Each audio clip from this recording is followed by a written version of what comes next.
સોમનાથ મંદિર સંસ્કૃતિ, વાસ્તુશાસ્ત્ર અને શિલ્પકલાનો અદ્ભુત સંગમ. ચારેય યુગમાં નિર્માણનો ઉલ્લેખ થયેલું એકમાત્ર શિવ મંદિર. 155 ફૂટ ઊંચા નવનિર્મિત મંદિરની દિવ્યતામાં વધારો કરતા સોનેથી મઢાયેલા ઘુમ્મટ પરના 1500 કળશ.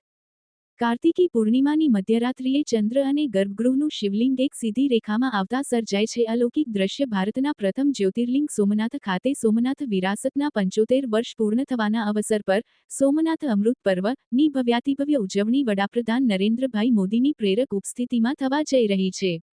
આ મંદિરની ભવ્યતા અને દિવ્યતાની યશોગાથા વિશ્વભરમાં ખ્યાત છે. સોમનાથ જ્યોતિર્લિંગ પુરાતન સનાતન સંસ્કૃતિની આસ્થા અને શ્રદ્ધા સાથેનો ત્રિવેણી સંગમ છે. અનેક આક્રમણો વચ્ચે પણ અક્ષુણ્ણ રહેલા સોમનાથ મંદિર નિર્માણમાં વાસ્તુકલા અને શિલ્પકલાનું અદ્ભુત તાદમ્ય પણ અદ્ભુત છે. વાસ્તુશાસ્ત્રની નાગર શૈલીમાં નિર્મિત આ મંદિર કૈલાસ મહામેરુ પ્રાસાદ તરીકે ઓળખાય છે. મંદિરની લાક્ષણિકતા જોઈએ તો અરબી સમુદ્રના કિનારે નિર્મિત મંદિરની કુલ ઊંચાઈ 155 ફૂટ છે, જેના પર 37 ફૂટનો ધ્વજદંડ અને 104 ફૂટનો વિશાળ ધ્વજ લહેરાય છે.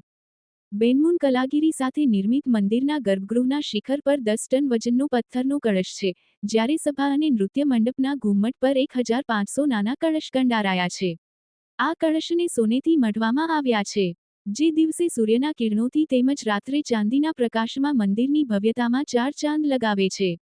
વાસ્તુશાસ્ત્રની દ્રષ્ટિએ જોઈએ તો કાર્તિકી પૂર્ણિમાની મધ્યરાત્રિએ આકાશનો ચંદ્ર અને મંદિર પર લહેરાતી ધ્વજા એક સીધી રેખામાં આવે છે, જે એક અલૌકિક દ્રશ્ય સર્જે છે. સાગર તટે નિર્મિત મંદિરની દક્ષિણ ભાગમાં આવેલ બાણસ્તંભ તે જમાનામાં ભારતીય ખગોળવિદ્યાના દર્શન કરાવે છે. તે જમાનાનામાં ટાંચા સાધનો વચ્ચે પણ આજના સેટેલાઇટ યુગ જેટલું અદ્ભુત જ્ઞાન આપણા પુરાતન વારસાના વૈભવ અને અદ્ભુત જ્ઞાન વારસાના દર્શન કરાવે છે. આ એ જગ્યા છે જ્યાંથી સમુદ્ર પર સીધી રેખા દોરવામાં આવે તો આ માર્ગ પણ ક્યાંને પણ જમીનનો એક પણ ટુકડો આવતો નથી. તેનો મતલબ એ છે કે આ માર્ગ પર માત્ર સમુદ્ર અને સમુદ્રની નહેરો જ છે. સોમનાથ પર સને 1026માં મહંમદ ગઝનીથી લઈને 1701માં ઔરંગઝેબ સુધીના અનેક આક્રાંતાઓ અનેકવાર આ મંદિરની ભવ્યતા અને જાહોજલાલીને લૂંટવા માટે પ્રયત્નો કર્યા, પરંતુ દરેક વખતે હિન્દુ ધર્મપ્રેમીઓએ પોતાની આસ્થા અને શ્રદ્ધાના દર્શન કરાવતા તેનો જીર્ણોદ્ધાર કર્યો.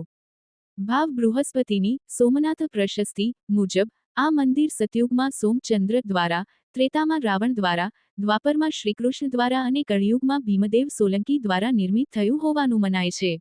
નરેન્દ્રભાઈ મોદીએ ગત 11 જાન્યુઆરી 2026ના રોજ આક્રમણના 1000 વર્ષ પૂર્ણ થવા પર સોમનાથ સ્વાભિમાન પર્વ ની કરેલી ઉજવણી આ મંદિરની શ્રદ્ધાને વધુ મજબૂત બનાવવા સાથે ધર્મધજાને વધુ ઉન્નત બનાવવા માટે નિમિત્ત બની રહી છે.